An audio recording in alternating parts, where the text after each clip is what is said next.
வணக்கம். SSC model question ஒரு question இந்த சார்ட்ஸ் நம்ம பார்க்குறோம். கொஸ்டின் பாருங்க.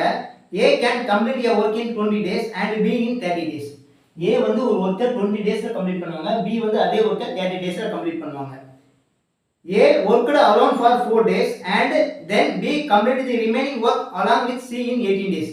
A வந்து வேலையை ஸ்டார்ட் பண்ணி 4 டேஸ் தனியா ஒர்க் பண்றாங்க. ஒர்க் பண்ணிட்டு A கிளம்பிடுறாங்க. பேலன்ஸ் இருக்கிற ஒர்க்கை B வந்து C யோட சேர்ந்து 18 daysல கம்ப்ளீட் பண்றாங்க. In how many days C working alone the complete the work? அப்படினா C மட்டும் ஒரு வேலை செஞ்சா எத்தனை நாள்ல முடிப்பாங்க? ஓகேங்களா?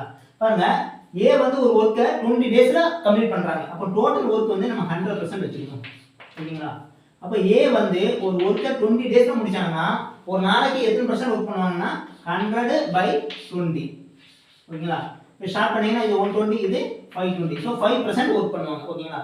ஸோ ஏ வந்து 4 டேஸ் ஒர்க் பண்ணியிருக்காங்க. அப்போ 5 × 4 ஈக்குவல் டு ஏ வந்து 4 டேஸில் 20% ஒர்க் பண்ணியிருப்பாங்க. ஓகேங்களா?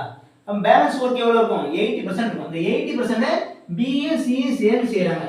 So B + C equal to 80%. ஓகேங்களா? 18 டேஸில் கம்ப்ளீட் பண்ணுறாங்க. அப்போ பியோட ஒர்க்கு 18 டேஸில் எவ்வளோன்னு நம்ம பார்க்கணும். பி வந்து ஒரு ஒர்க்கை 100% இருந்துச்சுன்னா B வந்து 100% ஒர்க்கை 30 டேஸ்ல கம்ப்ளீட் பண்ணுவாங்கன்னா ஒரு நாளைக்கு 100/30% ஒர்க் பண்ணுவாங்க. இன்டு 18 டேஸ் ஒர்க் பண்ணிருக்காங்க. Into 18 days.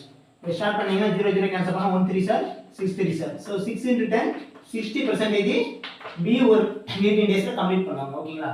So B C சேர்ந்து 80% னா C = 80 - 60 20% C யோட ஒர்க் இருக்கும். ஓகேங்களா? சோ அப்போ 20% ஒர்க் பண்றதுக்கு C வந்து 18 டேஸ் எடுத்துக்கறாங்கன்னா 100% ஒர்க் பண்ணதுக்கு எவ்வளவு நாள் ஆகும்? சோ 120 சார், இது 520 சார். 5 18 சார் 90 டேஸ் ஆகும். 90 டேஸ். சோ C வந்து ஒரு வேலையை தனியா பார்க்கணும்னா 90 டேஸ்ல கம்ப்ளீட் பண்ணுவாங்க. வீடியோ பிடிச்சிருந்தா நம்ம சேனலை சப்ஸ்கிரைப் பண்ணுங்க, ஃப்ரெண்ட்ஸுக்கு ஷேர் பண்ணுங்க. Thank you.